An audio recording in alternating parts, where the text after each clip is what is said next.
আসসালামু আলাইকুম। আমরা বাঙালিরা মাছ পছন্দ করি না এমন মানুষ খুব কমই আছি। আমরা তো মাছের ভুনা, মাছের ঝোল, তরকারি দিয়ে মাছ রান্না এরকম অনেক খাবারই খেয়েছি। আজ চলুন আপনাদের সাথে মাছের কালিয়া রান্নাটা শেয়ার করি। এটা সাদা ভাত এবং পোলাওয়ের সাথে খেতে অসম্ভব মজাদার। এটার রং যেমন দেখতে লোভনীয়, খেতেও কিন্তু স্বাদে গুণে কোনো অংশেই কম নয়। তাহলে চলুন আজকে আপনাদের সাথে মাছের কালিয়াটা শেয়ার করি। আজ মাছের কালিয়াটা রান্না করব কাতল মাছ দিয়ে। এখানে আমি 6 থেকে 7 পিসের মতো কাতল মাছ নিয়েছি। মিডিয়াম থেকে একটু বড় সাইজ করে নিয়েছি, যেহেতু কালিয়া রান্না করব একটু বড় করে নেওয়াই ভালো। 1 চা চামচের মতো লেবুর রস দিয়ে দিলাম। আর এখানে দিচ্ছি স্বাদ মতো লবণ। আর দিয়ে দিচ্ছি 1/4 চা চামচের মতো হলুদের গুঁড়া। আরও দিচ্ছি আমি এখানে হাফ চা চামচের থেকেও কিছুটা কম লাল মরিচের গুঁড়া।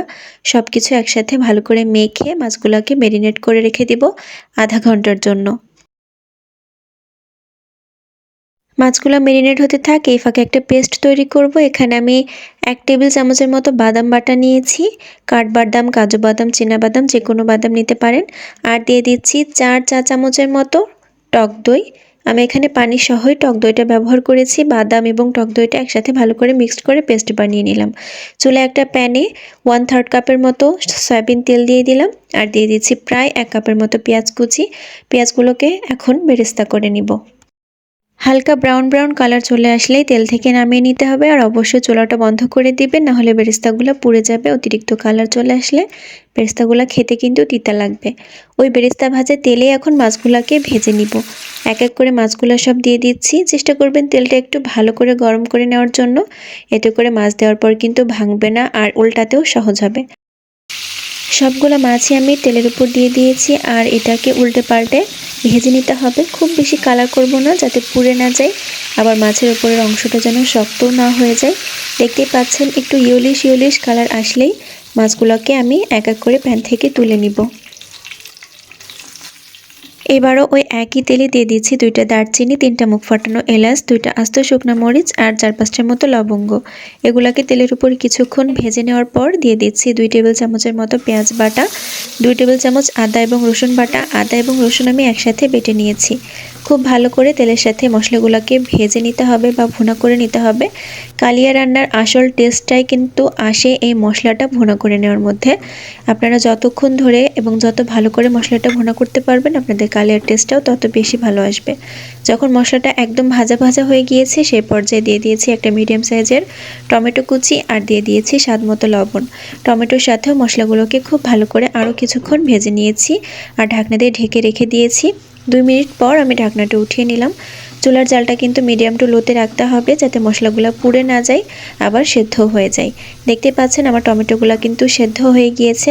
এই পর্যায়ে দিয়ে দিচ্ছি হাফ চা চামচের মতো হলুদ গুঁড়া, হাফ চা চামচ ভাজা জিরার গুঁড়া, স্বাদ মতো দিয়ে দিচ্ছি লাল মরিচের গুঁড়া।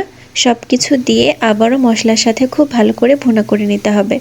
খেয়াল রাখবেন মশলাগুলো যেন পুড়ে না যায়। 2-3 মিনিটের মতো মশলাগুলোকে খুব ভালো করে ভেজে নেওয়ার পর দিয়ে দিয়েছি 1/3 কাপের মতো গরম পানি। চেষ্টা করবেন গরম পানিটাই ব্যবহার করার জন্য। এতে করে যে কোনো তরকারির টেস্ট কিন্তু অনেক বেশি ভালো আসে।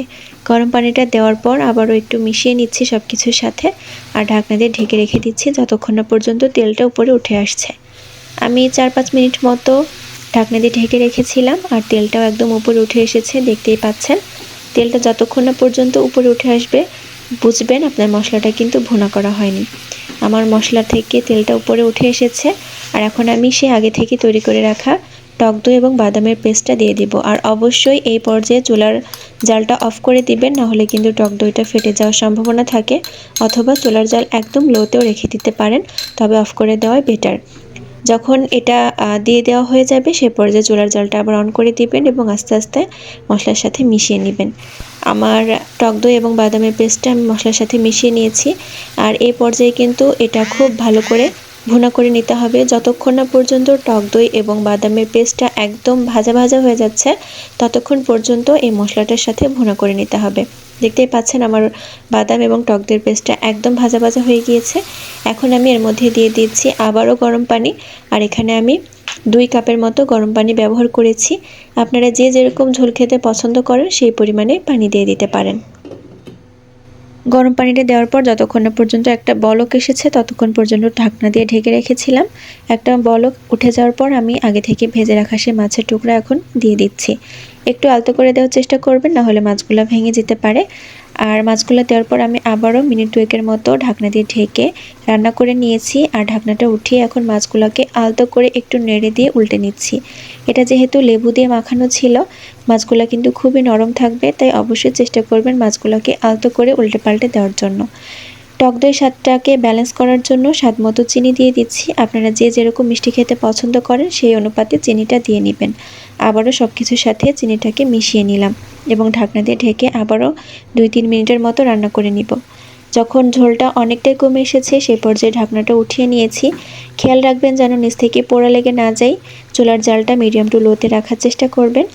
আর ঝোলটা কমে আসার পর আস্ত কাঁচামরিচ দিয়ে দিচ্ছি খুব সুন্দর একটা ফ্লেভার আসার জন্য। আর দিয়ে দিচ্ছি একদম ফ্রেশ ধনেপাতা কুচি। 1/4 কাপের মতো ব্যবহার করেছি। ধনেপাতাটা দেওয়ার পর আবারও 2 মিনিটের মতো আমি ঢাকনা দিয়ে ঢেকে রেখেছিলাম, যাতে ধনেপাতার ফ্লেভারটা মাছের মধ্যে মিশে যায়। এখন কিন্তু আমার মাছ রান্নাটা প্রায় শেষ। আর দেখতে পাচ্ছেন মাছের কালিয়ার যে কালারটা সেটা কিন্তু প্রায় চলে এসেছে।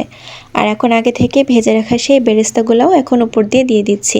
আর ঢাকনা দিয়ে ঢেকে কিছুক্ষণ রেখে দেওয়ার পর ঢাকনাটা উঠিয়ে চুলার জালটা বন্ধ করে নিতে হবে। সব কিছু দেওয়ার পর আবারও মাছগুলোকে একটু উল্টে পাল্টে নিচ্ছি। আর এই পর্যায়ে কিন্তু আমি চুলার জালটাও অফ করে দিয়েছি। দেখতেই পাচ্ছেন আমার মাছের কালিয়ার কালারটা কতটা সুন্দর এসেছে। আপনারা যারা প্রথম থেকে শেষ পর্যন্ত আমার ভিডিওটি দেখেছেন তারা অবশ্যই চেষ্টা করবেন বাসায় একবার হলেও কালিয়াটা রান্না করার জন্য। এটা ভাতের সাথে খেতে কি যে মজা, আপনারা যদি বাসায় ট্রাই না করেন আমি বলে দিচ্ছি আপনারা কিন্তু মিস করবেন। দেখতে পাচ্ছেন আমি প্লেটে ভাতও সাজিয়ে নিয়েছি আর এখন গরম গরম মাছের কালিয়া দিয়ে গরম গরম ভাত খেয়ে নিব। আশা করি আমার আজকের ভিডিওটা আপনাদের ভালো লেগেছে। যদি ভালো লেগে যায় ভিডিওতে একটা লাইক দিয়ে পাশে থাকতে পারেন। ইউটিউব থেকে দেখে থাকলে চ্যানেলটিকে সাবস্ক্রাইব করে রাখতে পারেন। ফেসবুক থেকে দেখে থাকলে পেজটিকে ফলো দিতে পারেন। নতুন কোনো ভিডিও নিয়ে আবারও আপনাদের মাঝে হাজির হয়ে যাব। সবাই ভালো থাকবেন। আল্লাহ হাফেজ।